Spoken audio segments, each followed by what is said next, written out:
अस्सलाम वालेकुम प्यारे स्टूडेंट, अजीज़ तलबा और तलबात। आज फिर मैं आप तमाम स्टूडेंट की खिदमत में नई वीडियो नए अंदाज के साथ लेकर हाजिर हूँ और आज पढ़ेंगे आप सबक नंबर 30। सबक नंबर 30।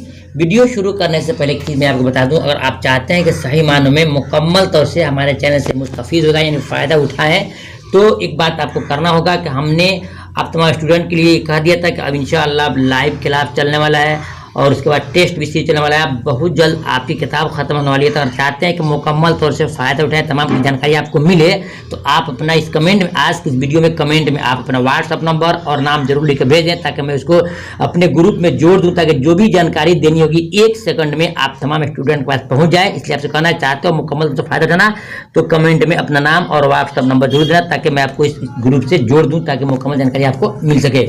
आइए वीडियो शुरू करते हैं, देखते हैं सबक नंबर क्या पढ़ना है।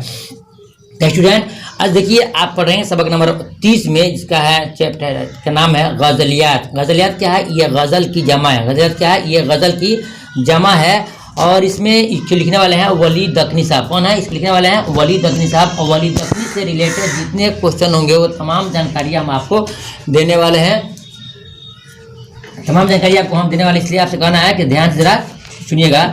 और ये लिखा है मारूजी सवालात। मारूजी सवाल है वो सवाल जो आपको 4 विकल्प दिए जाते हैं, उसमें से एक आपको चुनना पड़ता है और जानना पड़ता है कि हमने इसको क्या और क्या किया है। तो देखिए, अगर आपसे यही कहना है कि ये गज़लियात जो है, ये गज़लें जो दिया है, इसका मतलब है जमा है। इसने वली साहब ने 2 गज़ल इसी एक चैप्टर ही में लिख दिया है, पार्ट पार्ट कर दिया है। एक में है, देखिए इम्तिहान में बहुत अच्छा ध्यान दीजिएगा कि अगर बाहर आपस के घर सो में मोहन एक कदम निकले, तमाशा देखने उसका एक सीने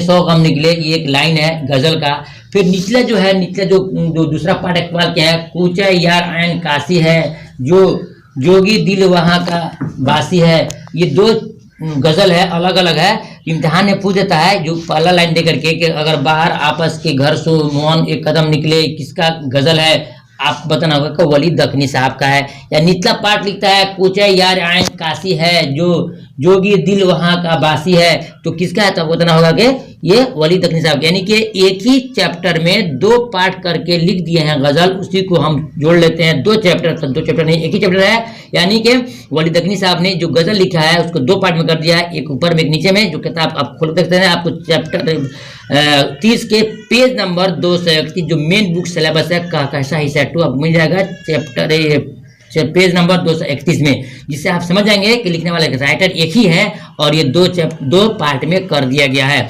देखिए, अब इनसे जुड़े जितने क्वेश्चन तो आपको मिलेंगे।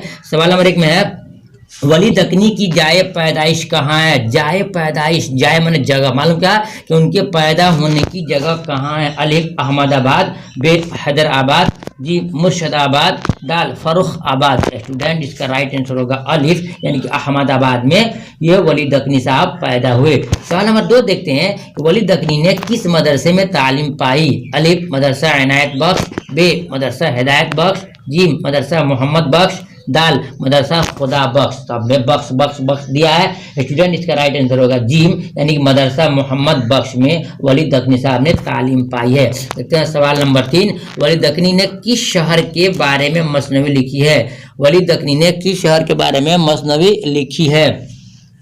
स्टूडेंट अलिफ लिखा अहमदाबाद, बे औरंगाबाद, जीम सूरत, दाल मैसूर।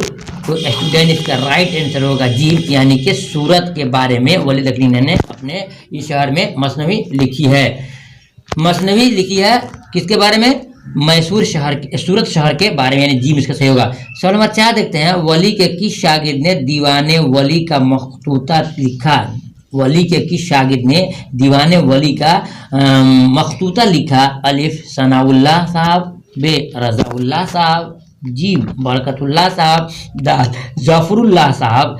स्टूडेंट यानी अजीज तलबा इसका राइट आंसर होगा अलिफ सनाउल्लाह साहब ने इनके दीवाने वली का मखतूता को तैयार किया। मखतूता कहते हैं उनके जो बचे हुए थे उनको उनके बारे में लिख दिया है।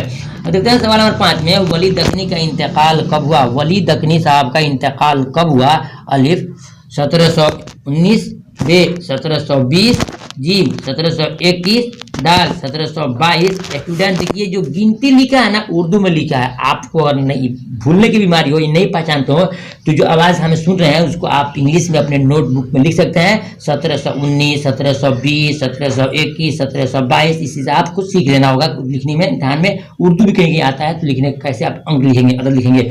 इसका राइट जवाब होगा बेन के 1720 में वली तकनी साहब का इंतकाल। ये मारूदी यानी कि विकल्पीय क्वेश्चन रहे, ऑब्जेक्टिव क्वेश्चन रहे। भाई आपको वो क्वेश्चन देते हैं जो 2 नंबर या 3 नंबर के नाम से आते हैं, वह भी आपको जानना जरूरी है।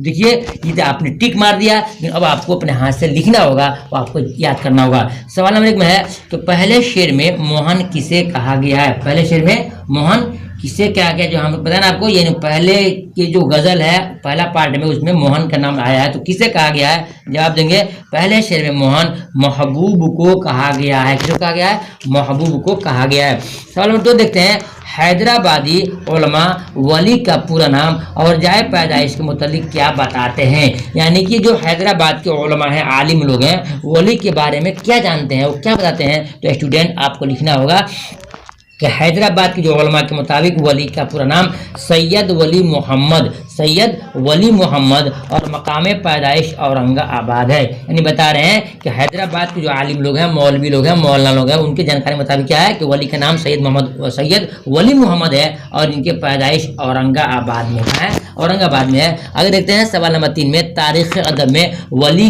किसके दरमियान एक पुल की तरह दिखाई देते हैं? तारीख अदब में वली किसके दरमियान एक पुल की तरह दिखाई देते हैं? जवाब देंगे कि तारीख अदब में वली शमाल और जुनूब के दरमियान, किसके दरमियान? क्या बोलेंगे? शमाल और जुनूब। शमाल माने क्या होता है? उत्तर, और जुनूब माने दक्षिण। मालूम हुआ कि उत्तर और दक्षिण के दरमियान एक पुल की तरह दिखाई देते हैं। तो शमाल माने उत्तर, जुनूब माने दक्षिण। आगे देखते हैं सवाल नंबर 4 में, दूसरी गजल के पहले शेर बता दें आपको, पूछे यार आयन काशी है, जोगी दिल वहाँ का बासी है। ये भी दूसरी गजल इन्हीं का है, ये दूसरा पार्ट का है। इनकी में खोलेंगे नजर आएगा 1 लिखा है, नीचे 2 लिखा है। वो पूछ रहा है दूसरे गजल के पहले शेर के मुताबिक शायर का दिल जोगी दिल कहाँ का बासी है?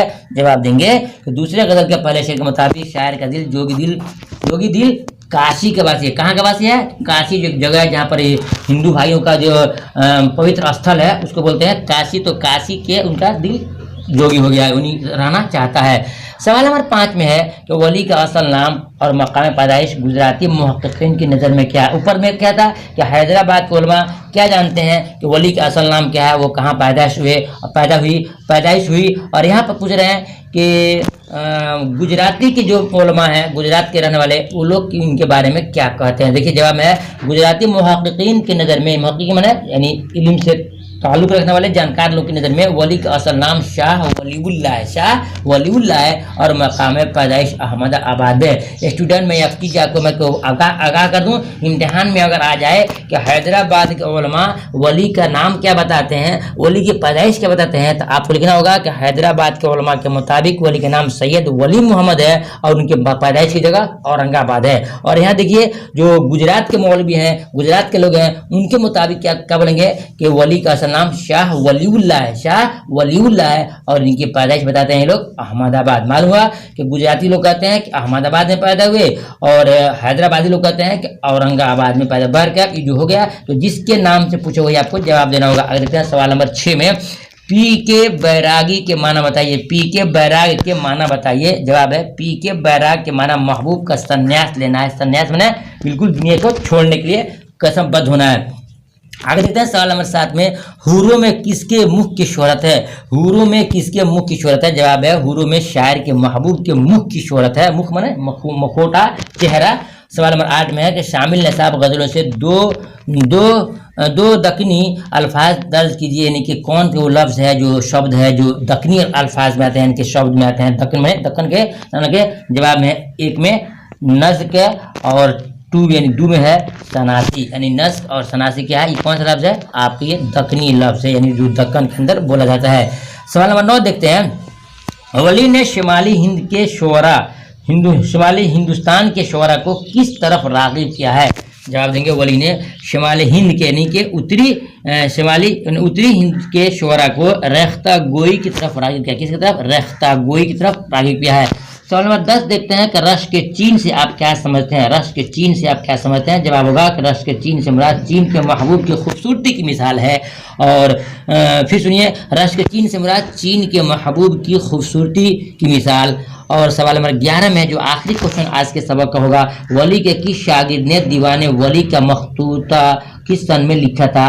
वली के किस शागिर्द ने, जो पीछे आ चुका है आपको बताया जाएगा, वली के किस शागिर्द ने दीवाने वली का मखतूता किस सन में लिखा था। जवाब में वली के एक शागिर्द सनाउल्लाह साहब ने, किसने, सनाउल्लाह साहब ने, जो उनके शागिर्द थे यानी चेला थे, दीवाने वली के एक मखतूता जो 1725 में लिखा था। कब लिखा था? 1725 में। इम्तिहान में आ सकता है कि दीवाने वली का मखतूता किसने लिखा, तो बोलेंगे सनाउल्लाह साहब ने। और कब लिखा, बोलेंगे 1725 में लिखा। स्टूडेंट, वो तमाम चीज़ें रहे जो हमने आपको अपनी जिम्मेदारी से दिया, और आपकी जिम्मेदारी बनती है इसको याद करें और हमारी खिदमत काविश को अच्छी लगे स्टूडेंट तो वीडियो को दिल से लाइक जरूर करना और साथियों में शेयर करना ना भूलिएगा, क्योंकि इल्म को बांटना सदका और नेकी काम है। फिर ऐसे ही मिलते हैं दूसरी वीडियो में, तब तक इजाजत दीजिए। खुदा हाफिज़, अस्सलाम वालेकुम।